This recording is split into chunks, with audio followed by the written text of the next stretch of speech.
Hello, my name is Jose de Jesus Rodriguez Rivas. I am a computer science major at CSU Channel Islands, and I am going to share with you today the Tiny Country Games RPG engine.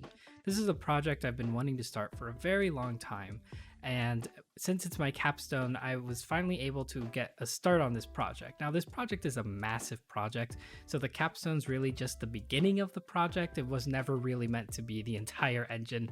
That would have been impossible to do in just one semester. But without further ado, I'm going to talk about what this game engine is. So, it is a game engine or a game editor that allows people to make JRPG top down, two dimensional games without having to code. So, these are games that are in the format of like Final Fantasy or Pokemon or like Earthbound, games like that.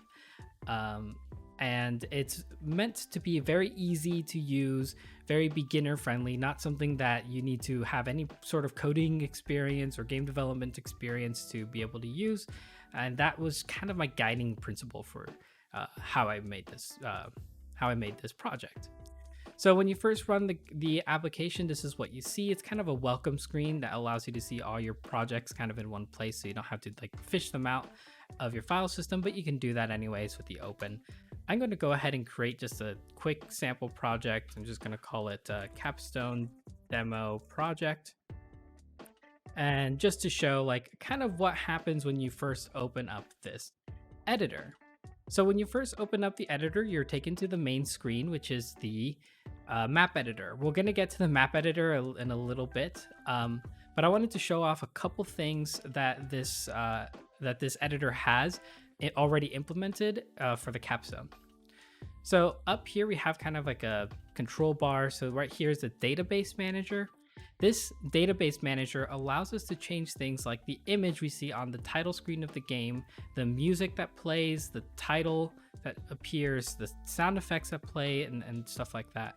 Global variables, which are numerical variables that the developer can use throughout their game, and global flags, which are just on-off switches that can control progression as well. We have elements, which are the types of damage that can be inflicted. So these have a name and an icon. I can change the icon by clicking that button, selecting an icon, and there it is changed.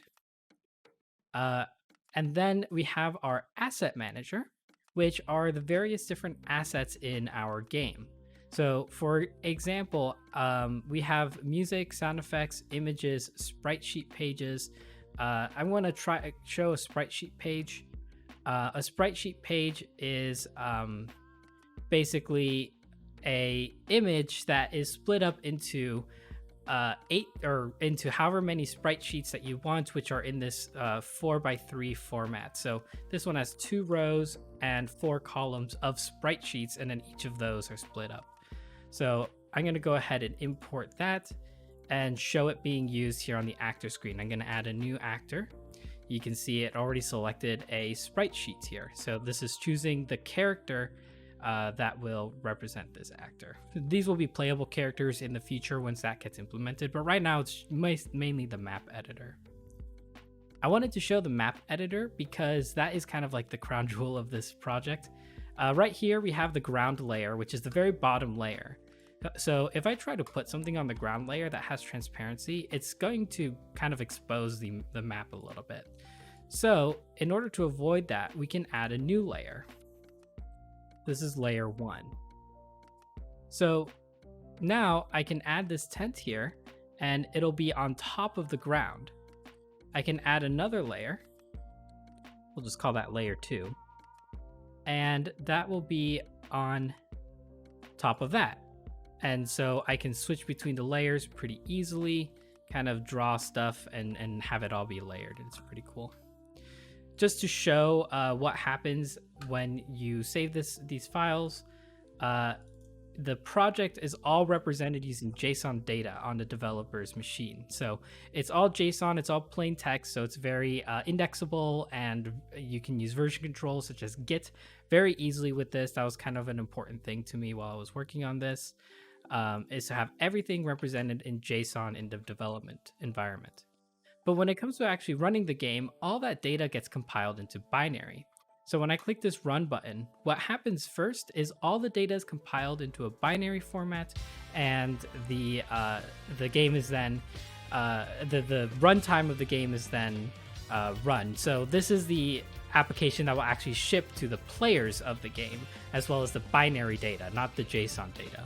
And the binary data also gets compressed to avoid huge file sizes. So the first thing the game has to do, which was what happened in that little splash screen, is read all the binary data and decompress it and then reconstruct the entire game project out of that. So this is the title screen. It's just some simple controls. I'm going to go ahead and just hit new game, and after a little bit it's going to fade out, and it just loaded in the map that I have been editing. So it loaded me at the bottom corner, but we were at the top corner, so we had to move up, and you can see there's the map that I was editing. And that's kind of what I have so far. This was the start of the project. The map editor was kind of the main feature of the Capstone that I wanted to get done, is representing these maps in all the different formats and all that. So the future of this project will be to add a playable character that you can move around in the map, add events to the map so that you can have other characters that you can interact with, you can be transported to other maps and so on, and then finally the battle system. So this project is far from over, but as far as the Capstone is concerned, this is kind of the start of the project, and it was a very, very good start. So I hope you enjoyed. I know I went a little bit over my time, but I hope you enjoyed my project. Thank you so much for your time. Have a wonderful day.